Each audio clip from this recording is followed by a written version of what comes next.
bienvenue dans la vallée de la Cèze. Nous sommes au mois de mai 2026. Nous allons commencer cette nouvelle saison d'orpaillage de loisirs, dans un endroit où tu avais déjà fait quelques tests en fin de saison, l'année dernière. Si je me souviens bien, il y avait pas mal de paillettes sur ce spot.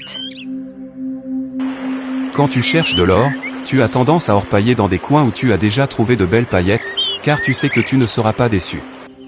Pour l'instant, nous allons traverser ce bois qui borde la rivière pour accéder à la zone de prospection. Tu sais, ici je ne me sens pas très rassurée. Mais, pourquoi? J'ai comme l'impression de me trouver en Amazonie. Dans cette nature sauvage on peut certainement croiser des araignées et peut-être même pire. Oui, dans ce bois, il y a des araignées, des castors et des moustiques tigres, mais ces animaux ne sont pas bien dangereux. On y trouve aussi de très belles libellules, de toutes les couleurs. On n'est pas très loin de la Cèze. Ici, on est dans le domaine des castors, mais ils sont surtout actifs la nuit. L'année dernière, nous avons rencontré des vacanciers belges qui venaient passer leurs vacances dans la vallée de la Cèze. Ils descendaient la rivière à bord d'un canoë, et ils étaient surpris de voir qu'on pouvait trouver de l'or avec un simple panne. Pas besoin d'aller en Alaska ou en Australie, si tu veux mettre des paillettes dans ta vie. Ça vaut quand même le coup de tenter l'aventure de l'orpaillage dans la Cèze. N'oublie pas que si l'aventure est dangereuse, la routine est mortelle. À part de rentrer bredouille, on ne risque tout de même pas grand-chose. Je me souviens d'une conversation avec des anciens du coin. Ils pensent que la rivière n'a pas toujours coulé à l'endroit où nous sommes. D'après eux, l'ancien lit de la Cèze se trouverait sous la départementale 980. Mais cette route est à 500 mètres d'ici. Oui, je sais.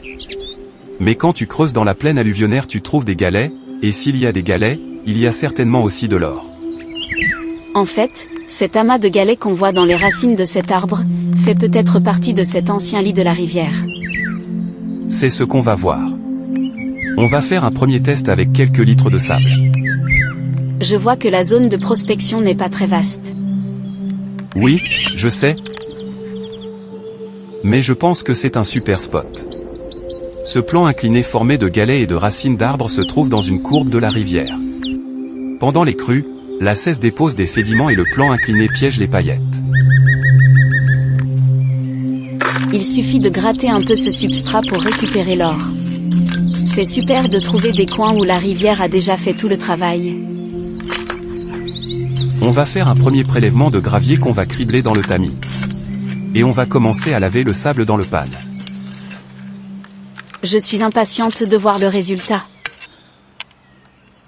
Je vois qu'il y a déjà pas mal de sable noir. Il est composé d'hématite mais aussi de magnétite. Avec un aimant, on peut déjà enlever la magnétite. Dans les hématites, il y a beaucoup de fer, mais je ne crois pas qu'on puisse les attirer avec un aimant.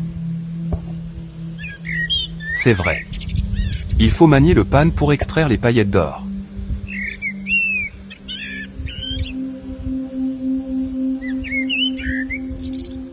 Est-ce que tu peux nous montrer les paillettes d'or en mode macro, comme tu le fais chaque fois? Oui, bien sûr. Une vidéo de prospecteur sans image macro des paillettes, c'est comme un bon repas dans lequel on aurait oublié le dessert. Tout à fait. C'est motivant pour ceux qui découvrent cette activité. Sur cette image, ce sont les paillettes trouvées depuis le début de la saison? Oui, la saison d'orpaillage de loisirs a commencé le 16 mai, donc c'est la récolte des quelques sorties de prospection.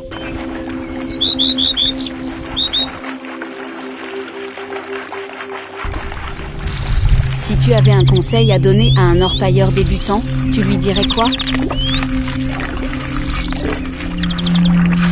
Je lui dirais, ne cherche pas à être meilleur que les autres, mais sois simplement meilleur que la veille. J'aime bien l'idée.